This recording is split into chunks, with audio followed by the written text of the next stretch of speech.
Welcome to Big TV. AIG అంటే 3 అక్షరాలు కాదు, మన gastroenterology power and future. AIG chairman, founder, master of gastroenterology, Padma Vibhushan doctor Nageswara Reddy గారు మనతో ఉన్నారు. నాగేశ్వర రెడ్డి గారు నమస్తే. ఓకే సార్, ముందుగా మీకు శుభాకాంక్షలు. అంటే 3 పద్మాలు మీ దగ్గరే ఉన్నాయి: పద్మశ్రీ, పద్మభూషణ్, పద్మవిభూషణ్. సార్, ముందుగా నేను అంటే చాలా వరకు మీకు సక్సెస్కి ముందు అడుగుతాను. అంటే ఒక మంచి స్టూడెంట్ అయ్యండి, అందరూ కార్డియాలజీ లేకపోతే ఇటువంటి పెద్ద పెద్దవి ఎంచుకుంటున్న టైంలో మీరు దాన్ని గ్యాస్ట్రోఎంట్రాలజీ వైపు తీసుకోవడం ఒకటైతే, రెండోది ఎక్కడైతే అంటే దాదాపు హార్వర్డ్ యూనివర్సిటీ లాంటి చోట ₹1 కోటి ఇస్తాం మీరు ఉండమంటే మీరు ఉండకుండా వచ్చేయటం అనేది, ఈ రెండు చాలామంది మీ సక్సెస్ ముందు చాలా పెద్ద పొరపాట్లుగా అనుకున్నారు. ఎలా ఊహించారు మీరు ఆ ఫ్యూచర్ని? ఒక మనిషి ఊహించడం అంటే చిన్న విషయం కాదు. ఎలా ఊహించగలిగారు? ఇప్పుడు నేను 1980లో నా ఎండి అయిపోయిందండి. అంటే అప్పుడు ఇంటర్నల్ మెడిసిన్ అనేవాళ్ళం. చాలామంది ఎండీకే ఆపేసేవాళ్ళు, ఫిజిషియన్స్గా ప్రాక్టీస్ చేసేవాళ్ళు. అదేవిధంగా అయిన తర్వాత కార్డియాలజీ కానీ, నెఫ్రాలజీ, న్యూరాలజీ అంటే ఈ పెద్ద స్పెషాలిటీస్ తీసుకున్నాను. గ్యాస్ట్రోఎంట్రాలజీ ఇంకా డెవలప్ కాలేదు అప్పుడు. కానీ 1982లో నాకు అప్పుడు అనిపించింది, మన దేశంలో చూస్తే గ్యాస్ట్రోఇంటెస్టైనల్ ప్రాబ్లమ్స్ సుమారు 30% పాపులేషన్లో ఉంది. అప్పటికే కార్డియాక్ 10% ఉండొచ్చు, అదేవిధంగా డయాబెటీస్ 10% ఉండొచ్చు. కానీ గ్యాస్ట్రో ప్రాబ్లమ్స్ చాలా ఎక్కువ. కానీ ఇది అంత గ్లామరస్ సబ్జెక్ట్ కాదు. గ్యాస్ట్రో అనగానే ఏదో డయేరియా అని, కాన్స్టిపేషన్, అటువంటి అసిడిటీ అనుకునేవాళ్ళు. ఇంత గ్లామర్ ఉండేది కాదు. కానీ నాకు ఎందుకు ఇంట్రెస్ట్ వచ్చిందంటే, అప్పుడు హెపటైటిస్ బి వైరస్ అనేది అప్పుడే డిస్కవర్ అయింది.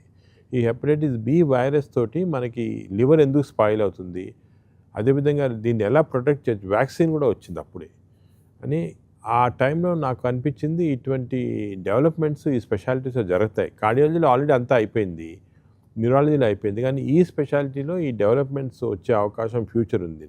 ఆ సేమ్ టైము ఈ హెపటైటిస్ బి కనుక్కున్న డాక్టర్ బ్లూంబర్గ్ ఆయన పేరు. ఆయన నేను చెన్నైలో ఎండి చేశాను. ఆ చెన్నైలో చేసినప్పుడు ఆయన విజిట్ చేశాడు. ఆయన చూసి నేను చాలా ఇన్స్పైర్ అయ్యాను.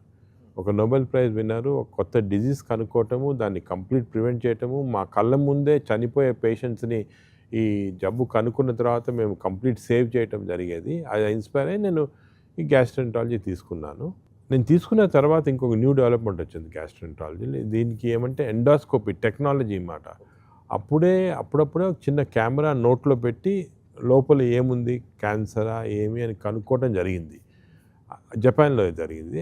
సేమ్ టైం జర్నీలో ఏమంటే డాక్టర్స్ ఆ కెమెరాతో పాటు ఎండోస్కోపిక్ సర్జరీ కూడా చేయటం స్టార్ట్ చేశారు. అంటే ఎండోస్కోపీ ద్వారా మన నోట్ ద్వారా స్టమన్లోకి వెళ్ళిపోయి కడుపులో క్యాన్సర్ కానీ అల్సర్ ఏముంటే తీసేయటం జరిగింది అన్నమాట. ఫస్ట్ అప్పుడే 84లో. ఇది ఒక కొత్త డెవలప్మెంట్, రెవల్యూషన్ అనేది వచ్చింది టెక్నాలజీ వల్ల.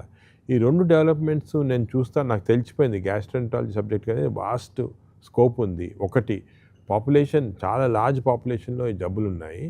రెండోది, మనకి చాలా న్యూ టెక్నాలజీ డెవలప్మెంట్స్ వచ్చే అవకాశం ఉంది. So I knew that gastroenterology speciality చాలా అవసరం పబ్లిక్కి, డెవలప్మెంట్స్ వస్తాయని. అప్పుడు గ్యాస్ట్రోఎంట్రాలజీ అనేది 5th, 6th ర్యాంక్లో ఉండేది, అంటే స్టూడెంట్స్ చూస్ చేసిన స్పెషాలిటీస్లో. ఓకే, మనకు దేశం అంతా కలిపితే ఓన్లీ 3 సీట్లే. ఒక సీటు పీజీఐ చండీగఢ్లో ఉండేది, ఒక సీట్ ఆల్ ఇండియా ఇన్స్టిట్యూట్లో ఉండేది, ఒక seat CMC Vellore training seats. 3 ఉండేది అంతే హోల్ కంట్రీ. నేను ఎంట్రన్స్ ఎగ్జామ్ రాసి I top the entrance. So నేను పీజీఐ అక్కడ బెస్ట్ ఇన్స్టిట్యూట్ అని అక్కడ సెలెక్ట్ చేసుకున్నాను. ట్రైనింగ్ అయిపోయింది. అయిన తర్వాత నేను చాలా వేరే కంట్రీస్లో ట్రైనింగ్ అని చిన్న ట్రైనింగ్ పార్ట్స్కి వెళ్ళి చూస్తూ ఉంటే అప్పుడు తెలిసిపోయి నాకు ఇది బాగా డెవలప్ అయిపోతుంది స్పెషాలిటీ అని. సో నేను తిరిగి వచ్చిన తర్వాత ఓన్లీ దీనిపైన ఫోకస్ చేసి, ఎండోస్కోపీ పైన, హెపటైటిస్ పైన ఫోకస్ చేసి మా పాత హాస్పిటల్ కట్టామన్నమాట. ఇప్పుడు next 20-30 years I could visualize ఈ చేంజ్ వస్తుంది దీంట్లో. ఇప్పుడు ప్రస్తుతము గ్యాస్ట్రోఎంట్రాలజీ నెంబర్ 1 స్పెషాలిటీ ఇండియాలో కాదు, ప్రపంచంలో అంతా కూడా. స్టూడెంట్ తీసుకునే ఫస్ట్ గ్యాస్ట్రోఎంట్రాలజీ. ప్రతి గ్యాస్ట్రోఎంట్రాలజీ ఒక్క సీట్కి కనీసము 300-400 పీపుల్ కంపీట్ చేస్తుంటారు ఆల్ ఓవర్ ద వరల్డ్. నేను ఇంకోటి ఏం చేశానంటే మనకి ఇదే కాకుండా డెవలప్ కావాలా గ్యాస్ట్రెంటాలజీ అని I fought for training programs. Okay. ఇప్పుడు డిఎం అని అంటాం కదా, అవును. సూపర్ స్పెషాలిటీ, అలాగే డిఎన్బి సూపర్, ఈ ప్రోగ్రామ్స్ క్రియేట్ చేశాము. చేసి మన దేశంలో ఇప్పుడు 400 సీట్స్ ఉన్నాయి గ్యాస్ట్రెంటాలజీ. ఒక్క దాని నుంచి 400కి వచ్చింది. మా మా హాస్పిటల్లోనే every year we have 25 seats. Sir మీరు చదువుకున్నప్పుడు 30% గ్యాస్ట్రోఎంటరాలజీ కేసులు ఉంటాయి, ఇప్పుడు ఇప్పుడు ఎంత అలాగే పెరిగినాయండి? ఇప్పుడు కూడా 30-35%. అంటే కేసులు మరీ ఎక్కువ పెరగలేదు, కానీ అంతే ఉంది. 35% కార్డియాలజీ, 10% డయాబెటీస్ 10%. అంటే ఈ కేసు నెంబర్స్ మీరు ఇప్పుడు కూడా కార్డియాలజీ చూసుకుంటే 3 గ్యాస్ట్రెంటాలజీ కేసెస్. అంటే ఎందుకంటే మనకి ఈ ఎన్విరాన్మెంటు, ఈ పొల్యూషన్స్, ఫుడ్లో ఉన్న పాయిజన్స్, అదేవిధంగా వైరసెస్, ఇన్ఫెక్షన్స్ అన్నీ కూడా కంబైన్ అయ్యి ఓల్డ్ డిజీజ్, కొత్త డిజీజ్ వస్తున్నాయి. ఇప్పుడు స్టోన్స్ అనుకోండి, గాల్ బ్లాడర్లో స్టోన్స్, లేదు కొత్త రకమైన క్యాన్సర్స్ ఇంతకుముందు ఉండే కాదు, ఎక్కువ ఇప్పుడు వస్తున్నాయి. ఇవన్నీ కలుపుకుంటే కనీసం 35% గ్యాస్ట్రోఇంటెస్టైనల్ జనరల్ పబ్లిక్లో ఉంది. డాక్టర్ గారు ఎక్కడైనా అంటే మీ తాతగారు, మీ ఫాదర్ అందరూ కూడా పెథాలజీలోన ఒక మంచి ప్రొఫెసర్స్గా ఉన్నారు, ఎంత జర్నీ జరిగింది. ఎక్కడైనా డాక్టర్గా అయిన తర్వాత ఒక మంచి ప్రాక్టీస్ చేయాలనుకుంటారు, మీకు ఆ ప్రాక్టీస్ వచ్చింది. ఆ తర్వాత ఏదైనా ఆ సంస్థను బాగా పైకి తీసుకెళ్ళాలనుకుంటారు, అవ్వింది. మరి రీసెర్చ్ వైపు ఎలా వెళ్ళగలిగారు? అది చాలా వరకు నాకు రీసెర్చ్ అనేది మా ఫాదర్ నుంచి వచ్చింది. మా ఫాదర్ పెథాలజిస్ట్, చాలా రీసెర్చ్ చేశారు. కనీసం అప్పటికే 300 పేపర్స్ పబ్లిష్ చేశారు. మా గ్రాండ్ ఫాదర్ కూడా చాలా ఫేమస్ పెథాలజిస్ట్. ఆయన ఆల్మోస్ట్ నోబెల్ ప్రైజ్ వరకు వెళ్ళిపోయారు. ఆయన first person to find out ఈ కోల్ తార్ అని ఉంటుంది కదా, దానివల్ల క్యాన్సర్ వస్తుంది అని ఆయన కనుక్కున్నారు దాన్ని. ఆయన పేరు గోవింద్ రెడ్డి, ఆయన పేరు. చెన్నైలో చేసేవాళ్ళు. ఈ was a professor of pathology, Madras medical college. ఆయన అసలు క్యాన్సరు ఈ కోల్ తార్ వల్ల ఎందుకు వస్తుంది, అదేవిధంగా చాలా ఇన్స్ట్రుమెంట్స్ ఆయన పేరు పైన ఇంకా కూడా ఇన్స్ట్రుమెంట్స్ ఉన్నాయి మేము డయాగ్నోస్ చేసేది. బోన్ మ్యారో ఆస్పిరేషన్ ఇన్స్ట్రుమెంట్ అనేది, అవన్నీ ఆయన పేరు పైన ఉన్నాయి. సో ఆయన ఒక చాలా పెద్ద సైంటిస్టు. ఆయన ఫ్రెండ్స్ కూడా అందరూ, అలెగ్జాండర్ ఫ్లెమింగ్ అని పెన్సిలిన్ కనుక్కున్నారు నోబెల్, ఆయన చాలా క్లోజ్ ఫ్రెండ్స్. అలెగ్జాండర్ ఫ్లెమింగ్ చెన్నైకి వస్తే మా గ్రాండ్ ఫాదర్ ఇంట్లోనే ఉండేవాళ్ళు. ఓ గ్రేట్, అంత క్లోజ్ ఫ్రెండ్స్. అలాగే ఫాదర్ కూడా చాలా మంది ఫేమస్. ఆయన father Washington armed force institute అనేది వరల్డ్ నెంబర్ 1 పెథాలజీ, అక్కడ చేశారు ట్రైనింగ్. అలాగే మాకు ఇంకో గ్రాండ్ ఫాదర్ మన జిప్మర్ హాస్పిటల్ ఉంది కదా పాండిచ్చేరిలో, ఆయనే కట్టించారు కంప్లీట్గా. అలాగా ఒక రీసెర్చ్ పెథాలజీ ఇంట్రెస్ట్ ఉంది ఫ్యామిలీలో ఉండేది.